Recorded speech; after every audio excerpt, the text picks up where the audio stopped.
Welcome to Video-Aided Instructions Upgrade Your Writing series. This is the first program in the series called Pre-Writing. Let me ask you a question. When do you start writing? Well, that's easy. You start writing when you start writing the first sentence. Well, actually, no. Research has shown that writing starts long before you actually write that first sentence. It starts when you plan your writing. We call this pre-writing. It's the series of decisions that you make as you actually think about your writing. Pre-writing has a number of steps to it. One of those steps is considering the assignment, what you have to write about. Another one of those steps is thinking about your audience, the people who will read your writing. Third one is your purpose. That's your reason for writing. And the last one is gathering your ideas. We call that brainstorming. Learning the steps in this process can help you write much more easily and much more successfully. It's not very difficult to do, and in this lesson, you'll learn all about it. So now what I would like you to do is to pause the program and list the 4 steps in pre-writing. Then come back. Use this model. Pre-writing includes considering, and the 4th item.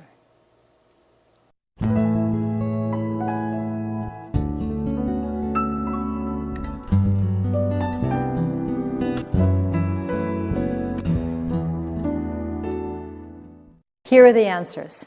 Number 1 is considering the assignment. Number 2 is considering your audience. Remember the importance of audience. Number 3 is considering your purpose. Purpose is your reason for writing. Remember there are 4 purposes. And number 4 is brainstorming ideas. Let's start with the assignment. There are 2 things that are going to happen. Either you're going to have an assignment or you're going to have to make up your own. Let's assume the teacher has given you an assignment. In these cases, you must answer that question, not any other question. You must directly address what you've been asked to do. Let me give you some examples of that. First, let's say the assignment is choose a favorite family food, such as lasagna, tacos, or wontons. In an essay, tell the reader how to make that dish. Well, in this instance, what you're doing is you're giving steps in a specific order, from first to last. So the first step might be gathering the ingredients, the second step might be browning the meat, and so on and so on and so on until you get to the last step of the process, which, as we all know, is enjoying the meal. Second assignment. Why did Brutus's speech in defense of killing Julius Caesar fail? Well, in this case, you've got to go back to Shakespeare's play. And to persuade your readers that your opinion is correct, you've got to give specific examples from that play. So you might quote lines, you might refer to scenes, and you would then use that textual proof to make your point. Third one, choose a place that you've always wanted to visit. Tell your reader all about that place. Well, in this case, what you're doing is you're describing the place. So you would gather a lot of details about the place, and those details would help your readers understand why you want to visit that place. Here's the 4th one. In the blink of an eye, everything changed. Well, this is clearly a story. You would start the story with this sentence. Here, what you would do is you would tell a story that would include characters, plot, setting, dialogue, and theme. So let's review for a moment. What you've done is you've taken a look at the assignment, you've analyzed the assignment, and you've figured out what it is that you must do as you plan or pre-write this assignment. Now, what happens when you're given a very broad subject rather than a specific assignment? Well, in this case, what you've got to do is narrow that very broad generalization into a specific topic. So you might get something like health or music or the Electoral College, the Civil War, a famous scientist, foreign policy. You know you can't write an essay on that because the topic is much too big. So what you do is you narrow it down to fulfill the limitations of your paper. Most junior high, high school, and college papers run between 350 and 500 words. That's the amount that you're expected to write between 45 minutes and about an hour. So now you want to narrow that topic down to something that you can express in 350 to 500 words. So let's say your topic is computers. We can narrow that down to, are computers being overemphasized in school? Or we can narrow that down to a how-to paper, perhaps how to build your own computer. Or we could narrow that down to a descriptive paper, how computers have made our lives better. Those aren't the only ways that you can do it, of course, because you would consider your purpose and your audience, as we mentioned in the beginning. Let's say your topic is animal rights. You might write about a persuasive paper, are zoos cruel rather than educational? Or you might write about the importance of testing certain pharmaceuticals on animals before they're tested on humans. Or you might write a story. You might write about how your cat has more rights than you do. And you would pick the one that would best suit your purpose and your audience. Say your topic is for history. You're writing about the Civil War. Well, you can't write about the Civil War. It's much too large. So what you might do instead is narrow that down to the purpose of the Civil War. You might argue that the Civil War was more about states' rights than it was about enslaved people. Or you might argue about the causes of the Civil War in a mechanical sense. You might say that the cotton gin helped bring about the Civil War.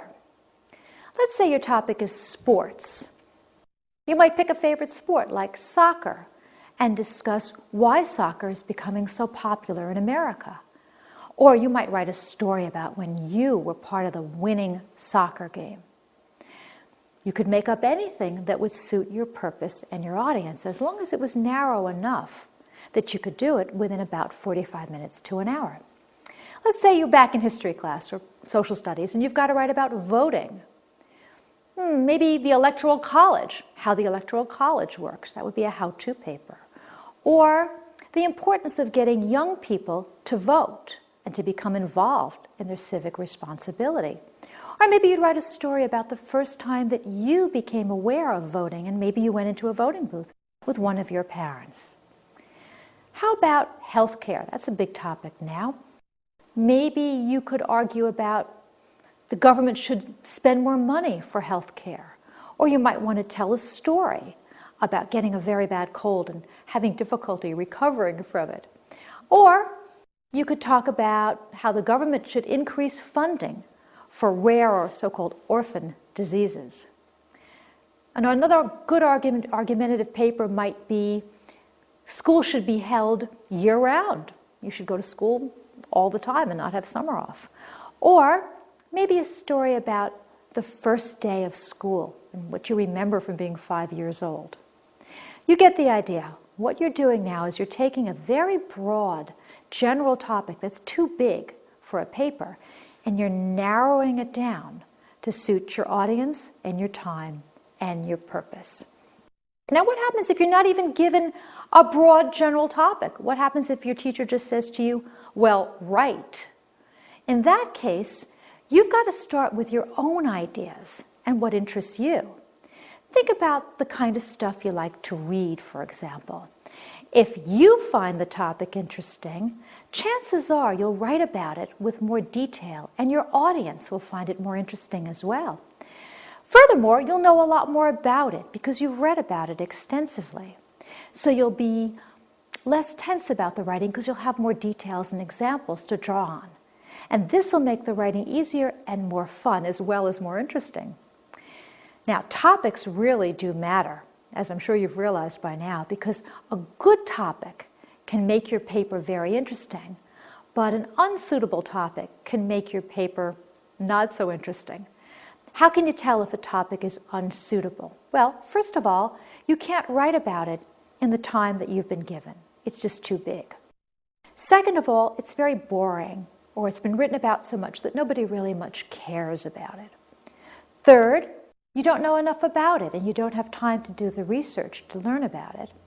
And four, the topic is inappropriate or offensive or even vulgar. And in that case, your audience is going to be turned off in the very beginning. So here you are, you're sitting there in class and you're racking your brains and you see the clock ticking away. You've got to find a topic and you've got to decide if it's suitable. Here's a checklist that you can use. Keep this in your head the next time you're faced with a topic. First of all, is my topic too limited? Is it too narrow? Sometimes you're so excited about the topic that you make it so narrow that you don't have enough to write about. Well, in these cases, what you've got to do is make it just a little bit broader so that you can get about a page or a page and a half double-spaced. Number two, maybe it's the opposite. Your topic is still much too broad. You think you've narrowed it sufficiently, but you're really not quite there yet. Think about how this topic is expressed in literature. If other writers need an entire book about this topic, chances are that it's just too big for you to do in a paper, in a class period, or even in an evening. Number three, what happens if your topic is too technical? You may not have the background to discuss it. In this case, throw the topic out and start again. Unless you have the background to write about it, it's not going to come out very well. You'll do a lot of vague generalities rather than specific details. You don't have the time to teach yourself nuclear physics or calculus or how to fly a helicopter. So pick a topic that's not too technical. What about topics that are sort of yesterday's news? If everybody knows everything about your topic, chances are no one's going to want to read it. I've been teaching a long time, and I get a lot of papers that I've read over and over and over again. And frankly, the minute I see gun control or a topic about raising the driving age or lowering the drinking age, I go, been there, done that, and I'm already bored with it. Now, the writer knows this because I've said to them, don't do this anymore, but still I get those topics. So think about a topic that's a little bit fresh and hasn't been done to death. Next, what happens if your topic is a little bit too controversial? You're afraid that you might offend your audience because it's something that they might not agree with your opinion. In this case, don't take the risk. Pick a topic that suits your audience and yourself. Papers that shock and offend take unnecessary risks. Next, do I really like my topic enough to write a paper about it? Maybe your teacher likes your topic, and your parents like your topic, your buddies like your topic, even your dog likes your topic, but you don't like your topic. If you don't like your topic, don't write about it, because there won't be any enthusiasm behind it, and it'll come out a little bit forced.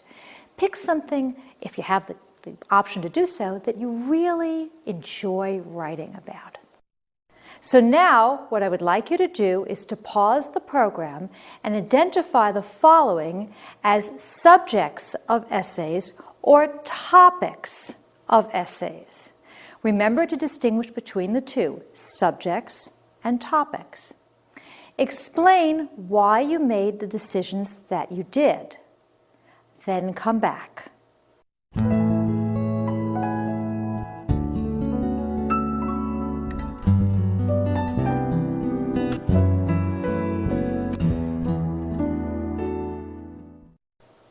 Here are the answers.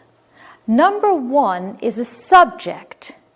Alternative fuels is too broad to be a topic.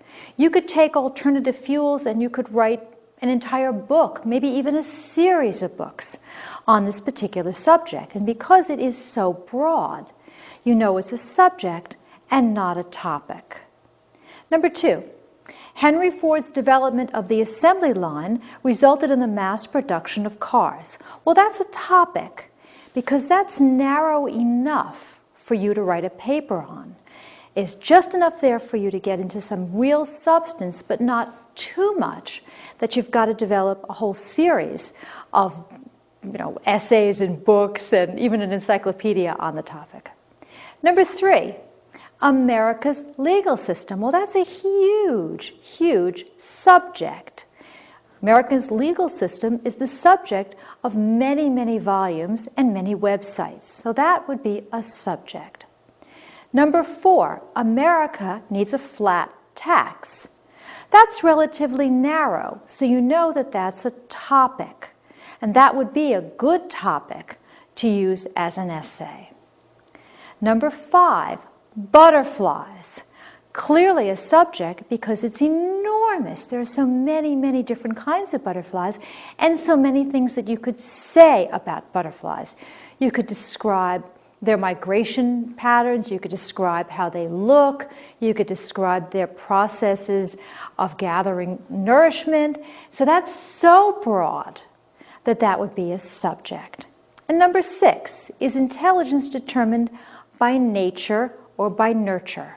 That's relatively narrow, so that would be a topic. And that would be an interesting topic to use for a paper. So now, what I would like you to do is to pause the program and choose the reason why each of the following topics is unsatisfactory.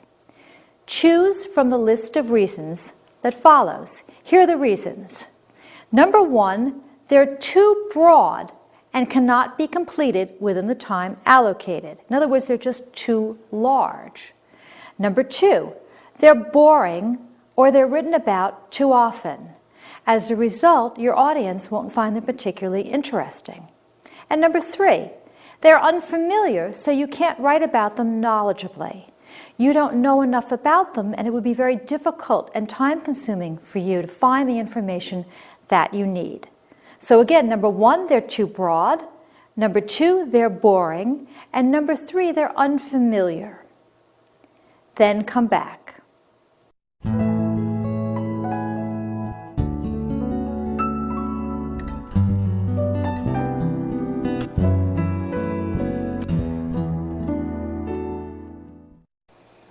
Here are the answers. Number 1, the major poets, painters, and dramatists of the Renaissance. Well, this is far too broad. You can't complete this in the time allocated. This is enough subject matter for an entire semester or maybe even a year's worth of study. Just doing the poets alone could take you weeks and weeks and weeks, not to mention the painters and the dramatists. Remember, one of the dramatists of the Renaissance was William Shakespeare. And if you were to cover Shakespeare, you'd have to cover all of his plays, and there's 37 of them, and his poems, long and short. So this is clearly far too broad for the time that you have allocated. Number 2, America should lower the drinking age. The topic may seem fresh to you, but from the standpoint of an instructor, it's boring. It's been written about much too much. I personally have read probably about 100 papers about this, and there's really nothing that a writer can say at this point that I haven't read. Therefore, your paper will not be particularly interesting to your instructor, and you should avoid a topic like this and this particular topic. Number 3, there are many different theories to explain the disappearance of the dinosaurs. Well, those words, many different theories, tell you this is an extremely broad topic. You can't complete it within the time allocated. You might be able to discuss one theory, but you can't possibly discuss many theories. Therefore, this topic is far too big for the time you have. Number 4, America needs stronger gun control laws. This is very similar to number 2, America should lower the drinking age. It's boring. Many students have written about it. Many commentators have written about it. Many columnists have written about it. There won't be much, if anything, that you can say that your instructor has not read before. Therefore, avoid this topic because it's just been done far too much. And number 5, nanoscale trees improve efficiency in low-cost plastic solar cells. This one is probably unfamiliar to you, so you can't write about it knowledgeably. I personally don't know what a nanoscale tree is. I would have to do a lot of research. So unless you're an expert in this particular type of science, I would stay away from this topic because the amount of research that you're going to have to do will be excessive. So because it's just too technical and too unfamiliar.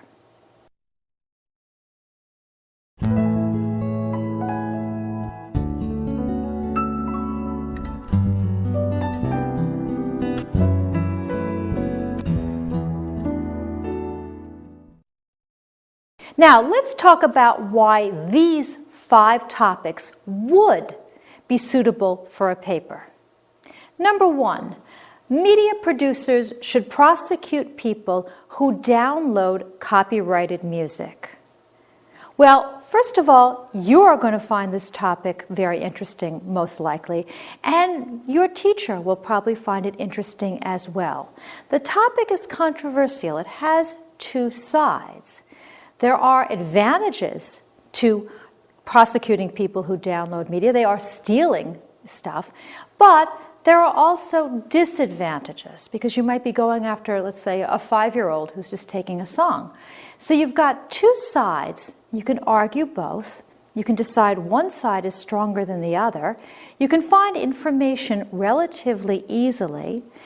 The odds are you've read about this in the newspapers, or you've read it on a web page, or you've seen it in a television show. So you can get enough information, and you probably feel strongly enough to have a little bit of passion in your paper. So this would be a good topic.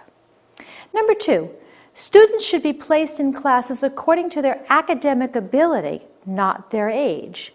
In most schools, students are placed in classes according to their age. So if you're 5 or 6, you'll be in kindergarten or 1st grade and so on. But maybe students should be placed in grades according to what they have learned.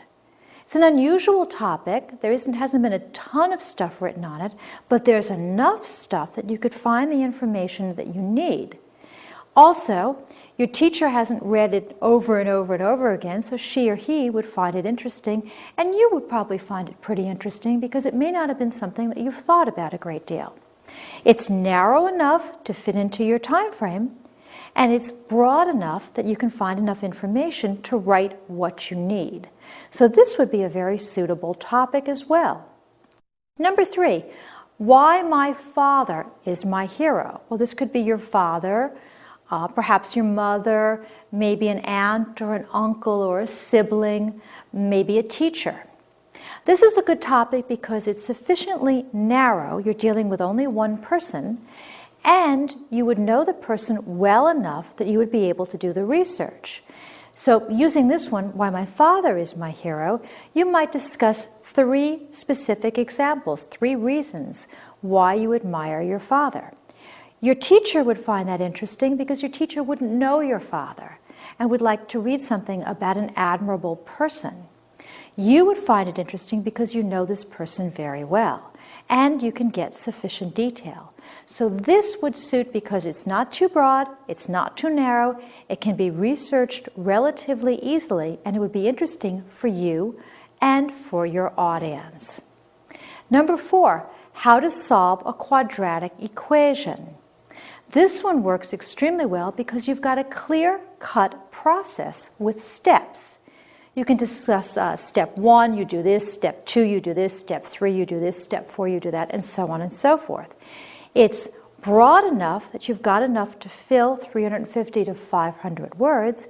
It's narrow enough that you don't have to write an entire book on the process.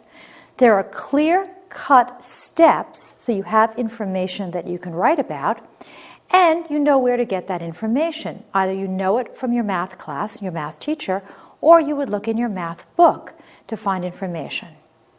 Number 5, golden retrievers are better pets than cocker spaniels. An excellent topic because you're comparing two similar things, two types of dogs, so they have similarities. But they also have differences because they are different breeds. That gives you a nice structure, similarities and differences. It also enables you to do some research, which you might do from personal experience. You might look at web pages. You might use books, perhaps, or magazines. And your reader would find it interesting because of your details. You would find it interesting because you would like to write about your pets. Later on, I'll show you some more ways to brainstorm topics so that that part of this process is easier for you. Now, let's talk about the people who are going to read your paper. We call them your audience. In most cases, you know your audience already. Your audience is your teacher. However, you may also have a number of different audiences. For example, your audience might be your classmates, because your teacher may decide that you will exchange papers and read each other's papers. Or your audience may be the entire class, as if, let's say, the teacher asks you to read your paper aloud, or the teacher posts the paper on the board. The audience could be even larger. The audience could be the entire school, or maybe even the entire community, because your paper may be part of a contest or part of a web page. So as you write, you're going to have to figure out who your audience and audiences are. We say that you have a primary audience and a secondary audience. Your primary audience are the main people who read your writing, and normally that's your teacher. But you may also have those secondary audiences, and that could be your classmates or your parents or people in the community. So before you write a single word, think about your audience and decide who will be reading your paper. Number 1, who is your primary audience? Number 2, what's their age? Will their age have an impact on the way they approach your work? For example, your classmates are going to know more about some topics than perhaps your teacher, and vice versa. So think about what they need to know about your topic. For example, a while ago I got a paper from one of my students, and it was about a CD, and I didn't realize that DVDs and CDs had only one side. I thought you had to turn them over like records. So I was really embarrassed that I didn't know this part of the paper. The writer realized that later in a second draft and fixed that for me. So think about the age and think about the level of knowledge and experience. Also think about their gender. Are they male or are they female? Why are they reading your writing? Are they reading it to learn something? Are they reading it to be entertained? Are they reading it to be persuaded? Because that determines the details that you know as well. Perhaps most important are these last 2 qualities. How much do they already know about my topic? Are they experts or are they total newcomers? For example, I don't know a lot about sports. Actually, I don't know anything about sports. And when my students write about sports, they have to explain things like RBIs, because I don't know what an RBI is. And when I see those initials, they always put in parentheses whatever it is it stands for. Whereas if they were writing to somebody who knew a lot about sports, they wouldn't have to put that information in. And last, but certainly not least, how do they feel about your topic? Are they receptive to your topic or are they hostile to your topic? Are they somewhere in between? Do you have to persuade them a lot or are they already on your side? If you know their opinion of your topic, you can choose your details much more carefully. So let's review for a second. When you consider your audience, consider their age, their gender, their level of experience and information, and their feeling about your topic. Because of course you want to tailor your writing to suit your audience.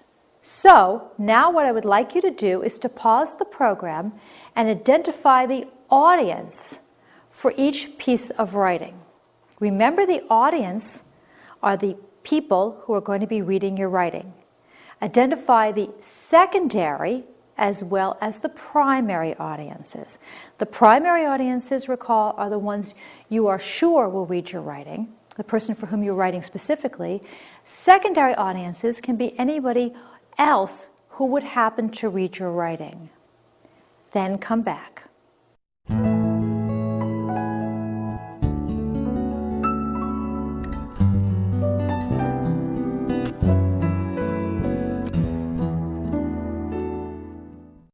Number 1, an in-class essay. The primary audience is most likely your teacher. In nearly all cases, if you're writing in class, you're writing for your teacher or your instructor. However, the teacher may assign a secondary audience by having students peer review the paper. This is very common, especially in a first draft of an essay. So before the teacher grades it, he or she lets one or more students peer review it. Thus, always consider the possibility of both audiences when you write. Stuff that you may write for your teacher, you may not want to have your peers reading. So keep that in mind when you write an in-class essay, that there might be that secondary as well as primary audience. Number 2, a college application essay. Well, obviously your primary audience is going to be the college application committee. These will be the people who sit around the table and read your essay along with your other application packet.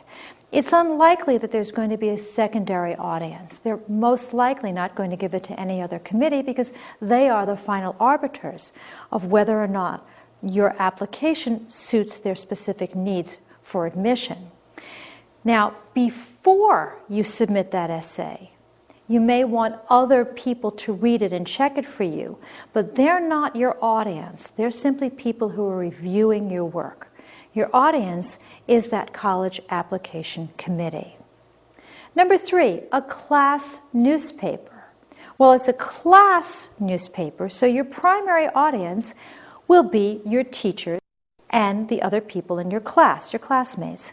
However, other classes, parents, and even the administration may read the newspaper as well. It's probably fairly likely that you're going to bring a copy home to show people in your house. The teacher may take a copy, post it on a bulletin board outside the door. Anybody walking by can see it. They would be your secondary audience. So your primary, the people within the class, but you have a very, very wide secondary audience, all the other people who are likely to see a copy of this newspaper. Keep that in mind as you write it. Number 4, a letter of complaint to a company. Sometimes you don't get the service that you require, or a product that you purchase isn't exactly what you thought it was. In that case, you're going to write a letter of complaint to the company. The primary audience will be the person to whom you address the letter, and you would find that perhaps on a website or on the product label. However, it's very likely that other people within the company are going to read that letter. They may be the people who produced the product, they may be somebody who served you in some capacity. These would be a secondary audience. With a letter of complaint, always assume that you're going to have a primary and a secondary audience. And it might be difficult for you to locate one specific person to whom to address your letter. So you might write, to whom it may concern. So in that case, you're going to have an unusually wide audience because the letter might get passed around within a department. Number 5, a text message to a friend. Well, as you send a text message, you're assuming that your friend is going to be your primary audience because you're texting just to your friend. However, you can't be sure that your friend won't show the text message to someone else or even send it on to somebody else. Thus, always consider the possibility of a secondary audience when you text. Never assume that that message is going to be completely private because once it's on your phone, other people can see it as well. Number 6, an essay on a standardized test. You know that you're taking a great many standardized tests, which is why it's important to upgrade your writing. The primary audience on a standardized test essay is the person who's scoring that essay. There's not likely to be a secondary audience. In most cases, one person will be scoring this. Maybe there'll be 2 or 3 people, but they will not pass this on to somebody else. This is not something like a class newspaper that people will be bringing home. So keep that one person, an adult, in mind as you write those essays. Number 7, your resume and your cover letter. Remember that a resume is a list of your qualifications for a specific job. A resume has your name and your address and your phone number. It has your education. It has any other relevant job experience. It's usually a one-page document. The cover letter goes with the resume. The cover letter explains why you are specifically suited for the position for which you are applying. So, for example, if you're applying for a position as a counselor in a day camp, you might explain in your cover letter, even though it's listed in your resume, that you've been a babysitter for several years, or that you have a life-saving certificate, or that you've taken a CPR class. And that would explain why you are very qualified for this job in a day camp. The primary audience with a resume and a cover letter is the person who makes the actual decision whether or not to hire you. However, since there are usually many people involved in these decisions, you probably will have a secondary audience as well. So you might have seen an ad, let's say online or in a newspaper. You're sending this resume and cover letter to the person who runs the camp. That person may pass it off to an assistant counselor or someone else to take a look and say, I need a person here, I need a person there. So keep in mind both your secondary and your primary audiences every time you apply for a job. Number 8, a posting to a social web page. The primary audience, when it comes to a social web page, is everyone that you know who has access to the page, everyone that you've allowed, that you've listed, to access what you've posted. But there are usually many people who have access that you don't know of. So you've always got to assume an extremely wide secondary audience. Because you might post it on your webpage, someone might pick it up, post it on theirs, and send it on as an email to other people. With a social web page, always assume that the entire world has access to what you've written. Because once you've posted that message, you cannot control where it goes. So don't post things to social web pages that you don't want everybody reading, because that information very often gets out further than you know. Why is your audience so important? Why have I gone over and over audience in this program? Well, the reason is audience determines everything about your writing task, and I mean everything. First of all, audience determines your topic. Earlier in this program, we talked about topics that your instructor or your teacher doesn't want to read because he or she has read them far, far too much. They're boring. So you're considering your audience before you choose a topic. A topic for a book for a child, for example, would be very different than a topic for a book for an adult. So for a child, you might retell a fairy tale or a fable. For an adult, you would discuss perhaps a more complex plot line involving more characters, more action, more conflict, more suspense, because an adult can handle more characters and more plot lines. The level of interest, the level of knowledge is determined by the individual. So what one person knows, another person might not. Therefore, when you're writing, you're going to have to say to yourself, gee, what does my reader know about this? How much do I have to explain about this? Because otherwise my reader's not going to understand what I'm talking about. Your audience also determines the words that you use. For example, the jargon or the specialized language of a certain field. Someone who's an engineer has a different set of words than someone who is a doctor, for example. And you would use the words used in that field. Children have a different level of diction than adults. You would use shorter, simpler, and more common words with young children. You would use perhaps longer, more complex, and more elevated diction with an older audience. Compare, for example, the diction in the Constitution or the Declaration of Independence with the diction in a child's book. And you'll see there's a very different level of language because the audience is different. Your audience also determines how long your sentences are and what types of sentences you write. With a younger audience, you're going to use shorter sentences. With an older, more sophisticated audience, you could use longer sentences. Also, it depends on the topic. If you're writing about a more complex topic, you might use shorter sentences to make it easier for your audience to understand.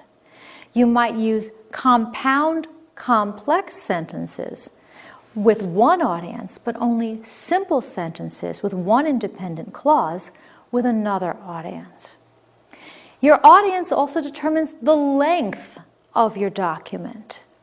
When you're writing, perhaps for first graders or second graders, you might write one paragraph. But when you're writing a college application essay or an essay on a standardized test, you probably will have to write a 4 or 5 paragraph essay. A 1 paragraph response would be considered inadequate for that audience. In addition, audience determines your style, your figures of speech.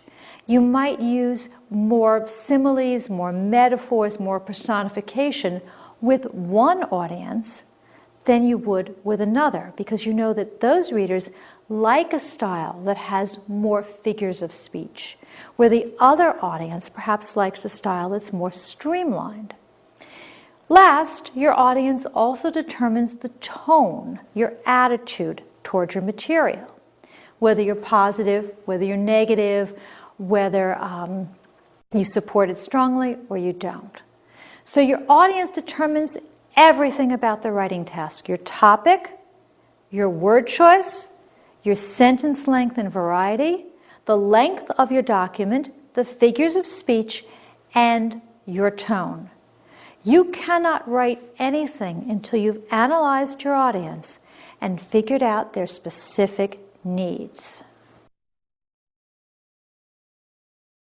Next, we mentioned at the beginning, your purpose for writing. Writers have only 4 main purposes: to explain, to persuade, to describe, and to narrate. Narrate means to tell a story. Let me give you some examples of those. To explain. When you explain, you show and you tell about a topic. We call that expository writing. Expository starts with EXP. So does explain. And that's an easy way to remember it. Number 2, to persuade. When you persuade, you are convincing people that your idea deserves serious consideration. Persuasion is also called argumentation. Number 3, to describe. When you describe in writing, you use the 5 senses to help your readers visualize or get a mental picture of what it is you're writing about. And the 4th kind is to narrate or to tell a story. In this case, what you're doing is you're entertaining. Writers can have more than one purpose, of course, and most kinds of writing do. For example, narration always has description in it because you can't write a narration or a story without description. A fable, for example, is a type of narration. It tells a story. It also has a lesson or a moral at the end. Nonetheless, even if you have 2 purposes, one of them is usually your primary purpose, your main reason for writing. So when you begin to brainstorm and think about your ideas, consider your purpose or your reason for writing this. So now what I would like you to do is to pause the program and explain the purpose of each of these topics. Choose from the following list. Is the purpose to narrate, to explain, to describe, or to persuade? Then come back.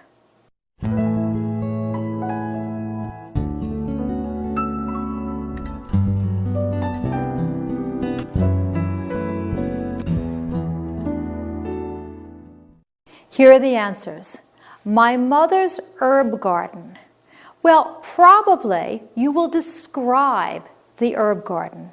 You might name and talk about each plant. You might describe the oregano, the chives, the sage, the basil, and you would show through your writing what each specific herb looks like, what it smells like, how it grows, and how it's used. This particular topic lends itself very well for description because you can talk about each specific type of plant. Number 2, how to plant an herb garden. Well, the words how to tell you that you're going to explain. This will be a process analysis paper as you list the steps in order.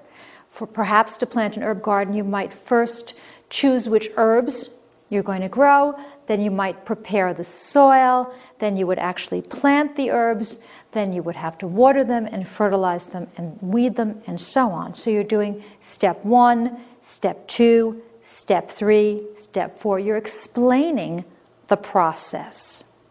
Number 3, why people should cook with herbs. The word why tells you this is a persuasive essay.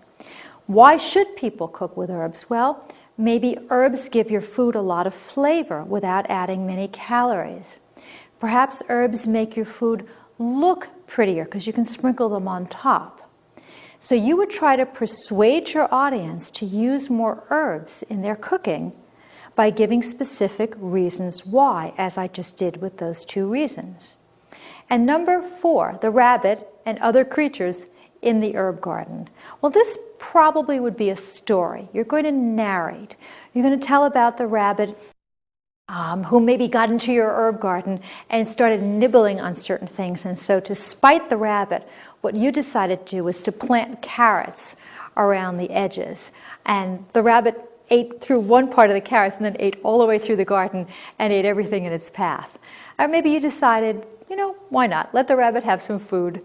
And you went out and you saw the rabbit. And you would tell a story about saying to the rabbit, hey, rabbit, you can have what you want. Just leave me a certain amount of it. This could be humorous. This could be serious. This could be funny. This could be poignant.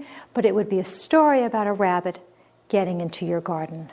So now what I would like you to do is to pause the program and explain the purpose of the passage in your study guide. It could be to narrate, to explain, to describe, or to persuade. Then come back.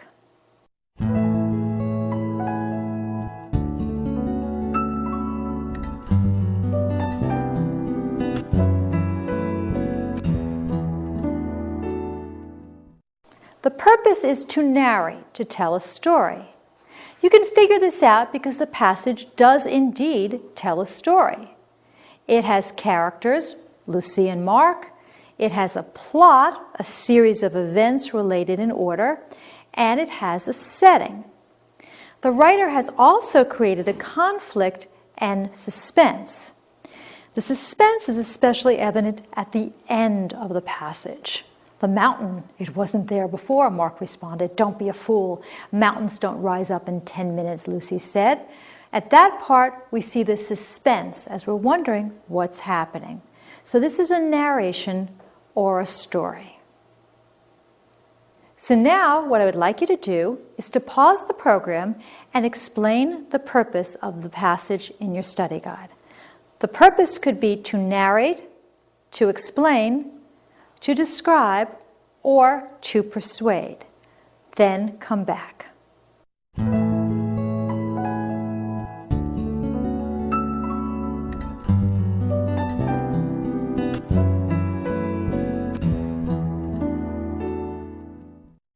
The purpose of this particular passage is to explain. You can infer this because the text gives specific facts, details, and other information. For example, we have 1594 to 1599, continued as a principal actor and manager in the Lord Chamberlain's Men, and in 1599, he became part owner in the most prestigious public theatre in London, the Globe. From these facts, details, and examples, I can figure out that the writer wanted to explain a part of William Shakespeare's life. Now what I would like you to do is to pause the program and explain the purpose of the passage in your study guide. The purpose could be to narrate, to explain, to describe, or to persuade. Then come back.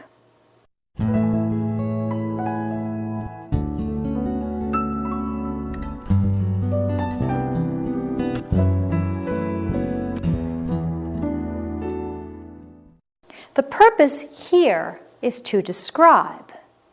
Remember, description is writing that appeals to the 5 senses.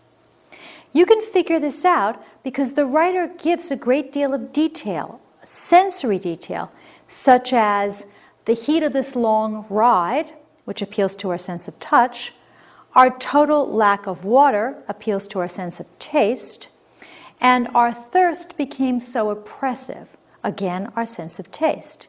You can see this in other details as well. For example, under our heavy loads, the sense of touch, the heat and the deep dust of the road, which is touch and sight, and water discolored with the soap the soldiers had used in washing, sight. So I've got a great deal of sensory detail, which tells me the writer is describing. So now what I would like you to do is to pause the program and explain the purpose of the passage in your study guide. The purpose could be to narrate, to explain, to describe, or to persuade. Then come back.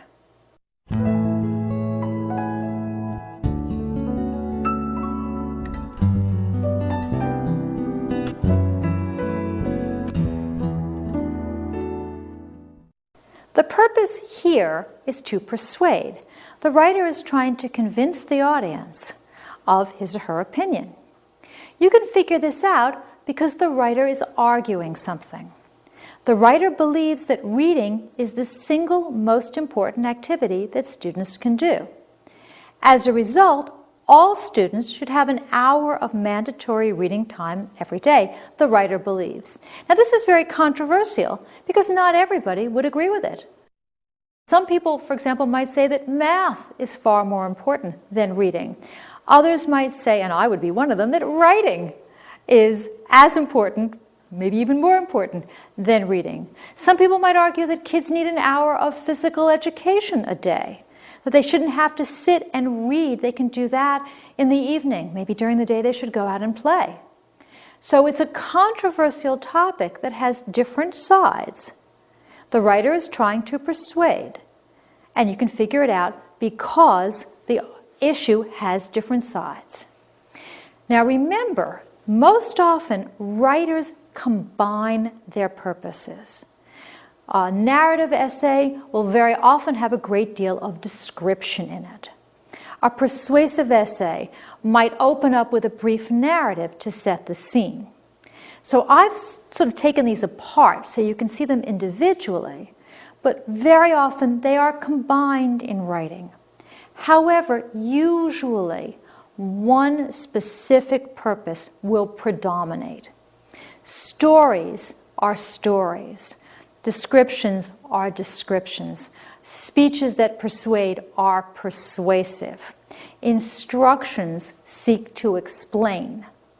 So keep that primary purpose in mind every time you sit down to write. You will again work in some other information, but you'll have that primary purpose fixed in your head. Up to now, you've learned about your topic, your purpose, and your audience. 3 of the most important elements as you plan your writing. Now, let's actually start getting something down on paper.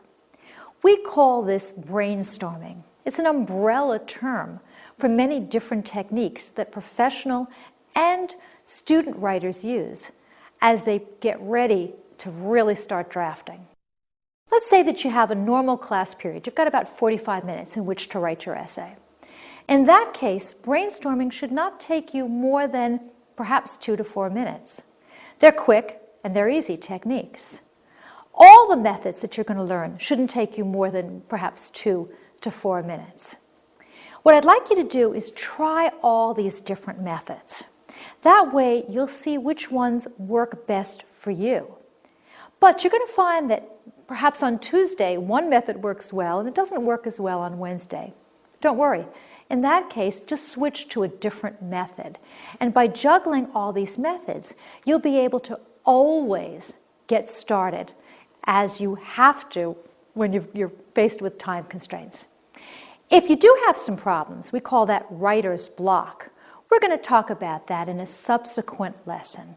And I'll show you ways to overcome writer's block as well. So let's start with the first technique. I call this listing ideas. It's exactly what it sounds like. You just make a list. It's a type of free association. What you do is number 1 to 5, 1 to 10 down the left-hand side of a sheet of paper. You're going to write as quickly as you can and just let your brain go into free association mode. Don't worry about spelling, don't worry about punctuation, don't worry about even writing the same thing twice. If you get stuck and you can't think of anything to write, just make loopies with your hand because that'll get your brain back started. For example, let's say you don't have a topic. So you want to now generate an idea for a topic. Try it. Number 1 to 10 down the left-hand side of a sheet of paper. Just the act of numbering it, by the way, gets you started. So now the paper is no longer blank.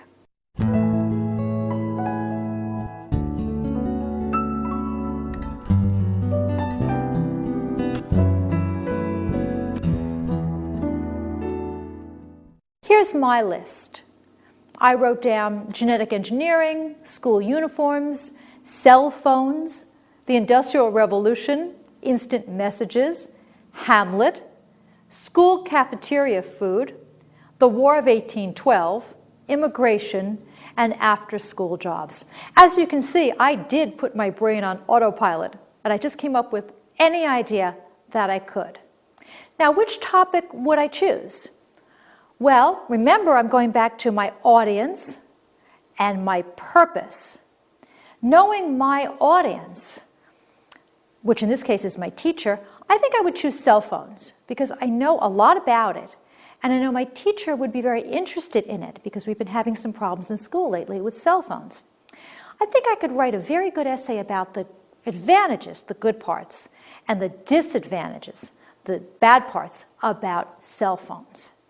But cell phones is still a very broad topic. So I want to make it even narrower. What I'm going to do now is I'm going to brainstorm again. But this time I'm going to write only about cell phones.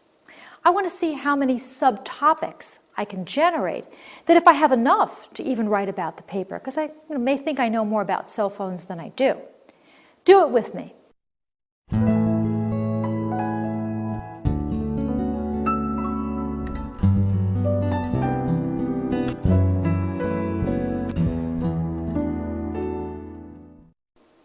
Here's my list. Well, the first thing I thought of was cost, and then I thought of safety. Disruption in class has been a big issue, but they're very useful in emergencies. I thought about different brands and different features. I know they make a fashion statement. I thought about the size too, because some of them are large and some of them are very small. Family plans, and I like those ringtones. Well, now I have enough ideas to get started. I certainly won't use all 10 of them because there's too much there. In the next installment of this series, you'll learn how to choose and how to organize your thoughts. Quick review. First brainstorming is listing, which is simply numbering 1 to 10 or 1 to 5 and writing as quickly as you can, getting down a lot of ideas. Our second method is called webbing. Some people call it clustering or mapping or even mind mapping. This is a more visual way of brainstorming ideas, and it works very, very well if you're a good spatial learner. And by that I mean if you're someone who likes sports or riding a bike, surfing, roller skating, but it works well for anybody. But if you're one of those kind of spatial learners, I think you'll find this method very well suited. You make a web by drawing a circle in the center of a sheet of paper. From that center circle, draw lines radiating out. Draw perhaps 5 or 6 lines. At the end of each of those lines, draw another circle. Here's what it looks like. Let's try it now. Make a web on school cafeteria food, which was another topic that we had on our brainstorming list. Take that center circle and write school cafeteria food right there. Then, as you web, put subtopics about school cafeteria food in each of those radiating circles.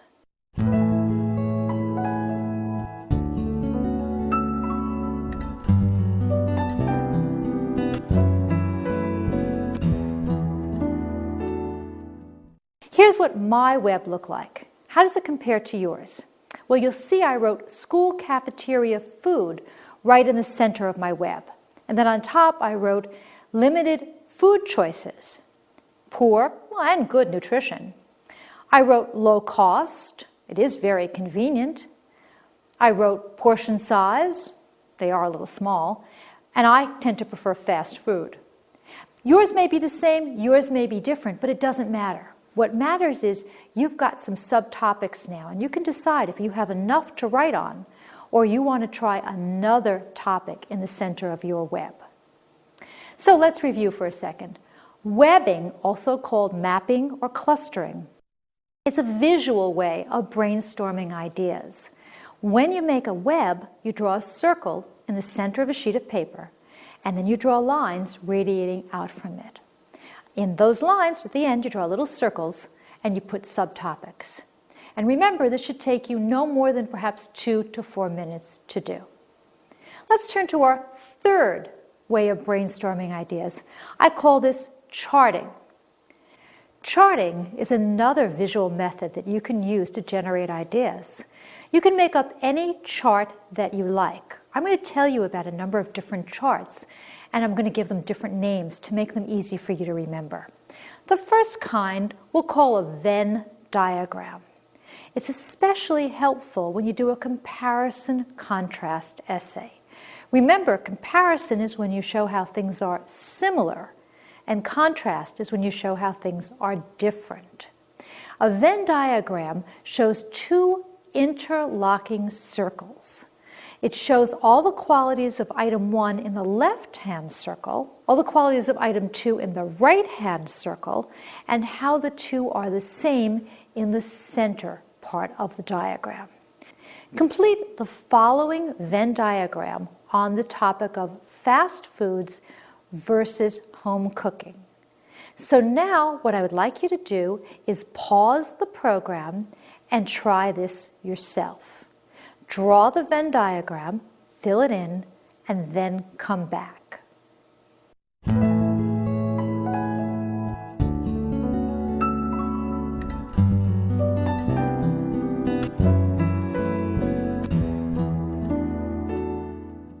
Take a look at my sample Venn diagram and compare it and contrast it to your own.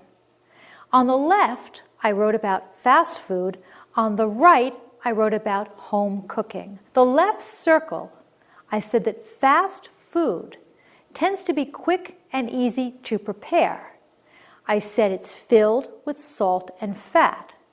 I said it's very fattening, and I said it's not as nutritious as home cooking. The right circle, I said that home cooking usually takes longer to prepare. I said it tends not to be as high in salt and fat, it's not as fattening, and it tends to be more nutritious. In the center circle, I said they're similar because they're both inexpensive, they give you many choices, they're tasty, and they fill you up. The important thing here is not whether your charts match my charts, but rather you've generated sufficient detail to write your paper. So if yours doesn't match mine exactly, just make sure you've got at least 3 examples in each of your circles. Now let's turn to another kind of charting. This is called storyboard. The name tells you what it's used for. It's used for stories. It's like a comic strip. It's very, very useful because it shows the events of a story in chronological or time order. If you know anything about movie making, they call it pre-visualization because you're pre-visualizing or looking ahead. A storyboard is a series of boxes. The boxes are connected with arrows. The earliest item goes in the first box on the left. The last item goes in the furthest box on the right. You can draw a little picture or a scene or even an icon in each box, sort of like a comic strip, as I said earlier. Let's say, for example, you're writing about a recent family vacation. You're going to describe last summer's fishing trip that you took. You might create a storyboard like this. Take a look at these pictures. It shows us packing the car, driving up the river, catching the fish, I caught the big fish, and driving home. Let's try another one now. Suppose you were writing an essay in your history class about the prehistory of the United States Constitution. You've got to focus on how earlier events, documents, governments, and so on influenced the drafting of our own Constitution. You want to include at least 5 specific events, so you're going to draw 5 boxes. Now remember, storyboards go in chronological order from the first event to the last event.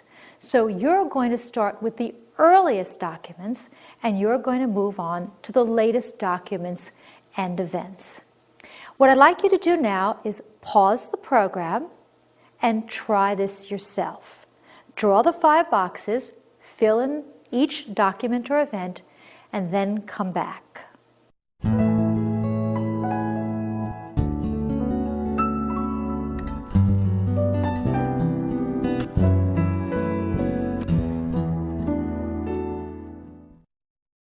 Here's my sample storyboard for this essay.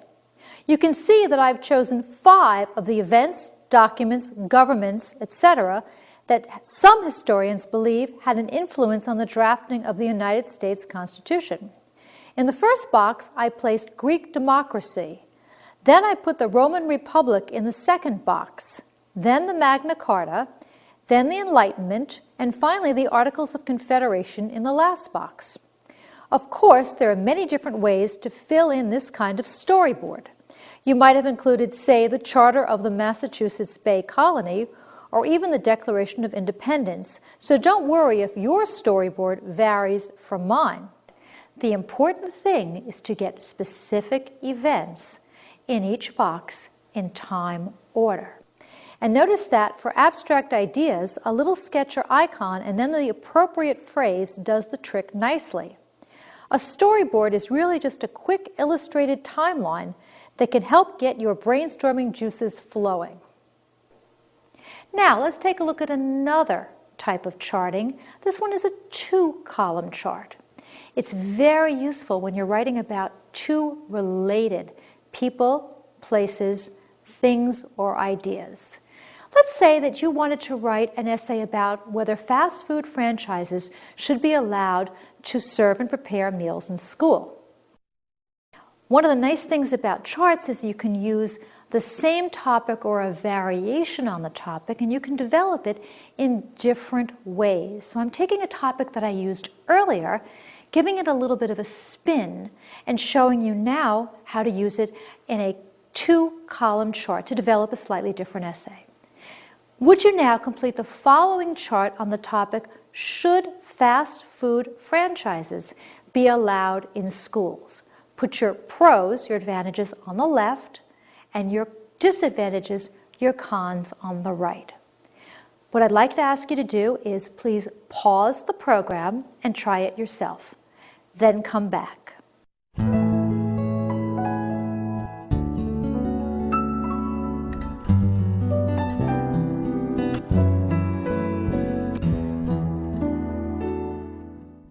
Here's my sample 2-column chart on the topic, should fast food franchises be allowed in schools? How does my chart compare to your chart? I have the advantages on the left and the disadvantages on the right. My first advantage is fast food franchises generate a lot of money for schools. Schools can use this money in many different ways, for example, for textbooks or school supplies. My disadvantage is the schools then lose their autonomy, that's their independence, because they're relying on outside funding sources. Going back to the left, another advantage, children like the taste of fast food, so they'll be more apt to eat their lunch. But a disadvantage is children don't get the vitamins and the nutrients that they need from fast food. Go back to the left, big advantage is schools save a lot of money because they don't have to hire cooks and cleaners and other people to serve in the cafeteria. But the disadvantage is fast food is greatly contributing to the obesity epidemic among America's youth. Now I have enough to write my essay because I have 3 topics on one side and 3 topics on the other side. Fourth method is called free writing. Free writing is exactly what it sounds like. You simply just start writing. You don't do any planning. You let your brain roam. Absolutely, without any hesitation, write about whatever comes to your mind. Don't worry about your spelling, your punctuation, or your grammar. Just concentrate on getting your ideas down. Leave yourself about 2 minutes, then take a look at your free writing and see what ideas pop right out of that. If you get a little bit tense or nervous when you do this, turn off the computer monitor or close your eyes when you write. And then when you open them or you look back at the monitor, you'll see some ideas pop right out at you. Let's give it a try. Some people argue that students fail in schools because of dull subject matter, poor teaching, or inadequate families. Agree or disagree? So put your pen down, write on the paper, and just start writing. Give yourself 2 to 4 minutes.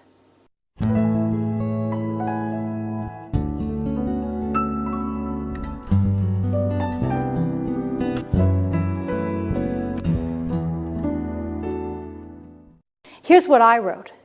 Students don't wash out because of poor schools. They fail because of lack of effort on their own part. Learning isn't acquired by chance. It's a deliberate effort. You've got to come to class prepared with your books, your pens, and your notebooks. You've got to pay attention in class and really listen to the teacher, and you can't let your mind doze, you can't dream. You have to do your homework. You have to study hard. You can't spend all night watching TV or hanging out with your friends. You have to take control of your own learning. Schools can only do so much.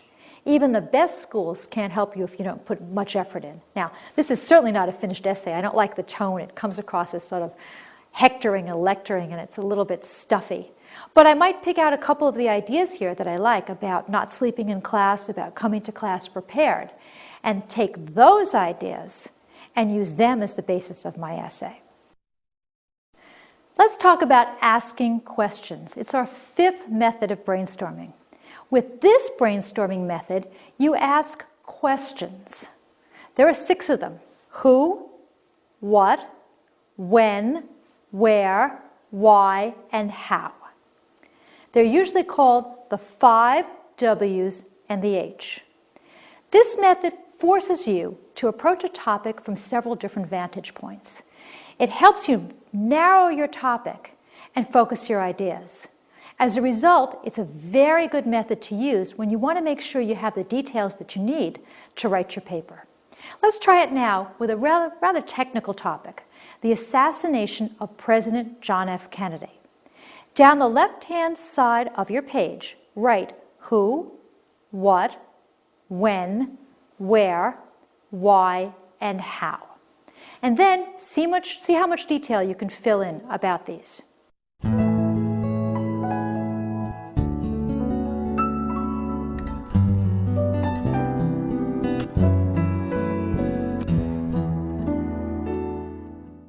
Here's a sample response. How does it compare to yours? Who? JFK, assassinated by Lee Harvey Oswald. What? Assassination of the 35th President of the United States. When? November 22nd, 1963 at 12:30 p.m. Where? Dallas, Texas, outside the school book depository. Why? Oswald was killed before he could explain, so we don't know. And how? With a rifle. Now, you probably can't answer all of these questions, but that's okay, because now you know you've got to go to a reference source to get the details to fill in the facts. So you might want to use an encyclopedia or an almanac or a reliable website.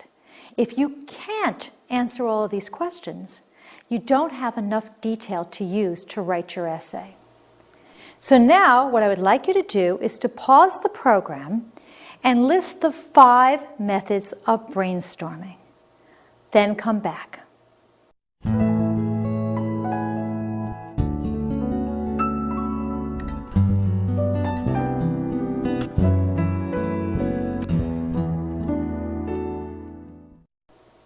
Here are the answers. Number 1, listing. Number 2, webbing. Number 3, charting. Number 4, free writing. Number 5, asking questions. Don't worry if you didn't list them in this specific order. That doesn't matter. As long as you listed all 5 of them, that would be fine. If you missed some, go back through the program and review the parts that you didn't remember. Because what you're going to want to do is try all different methods of brainstorming.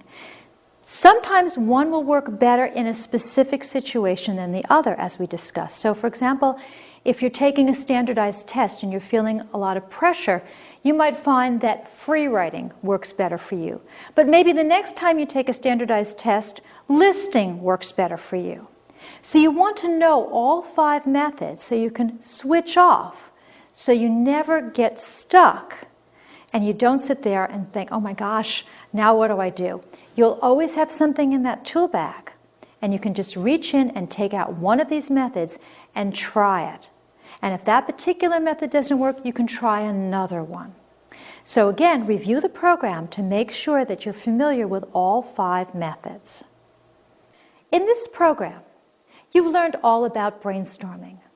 Using the 5 techniques will help you get started when you have an assignment, a general topic, or when you've got to come up with your own idea. Try all of these techniques to see which ones work best for you. Remember, consider your purpose, why you're writing, your audience, who you're writing for, and your topic as you brainstorm. Well, we've come to the end of our program. Thank you. I hope you found this instruction helpful and you've learned some things that you can use to take your written communication to the next level. Be sure to join us in the next program in Video-Aided Instructions Upgrade Your Writing series, Organizing Your Thoughts, where we'll review some important strategies and techniques that you can use to add logical flow and predictable structure to your writing. Thanks for watching. When you're serious about learning an academic subject or scoring high in a test, there's just one name to know: Video-Aided Instruction. We don't waste your time with goofy skits, corny jokes, or silly sing-alongs. We get right to the point. Real teaching by real teachers. Visit us online at videoaidedinstruction.com to learn more about our exciting line of educational programs. As we say here at Video Aided Instruction, press play to learn.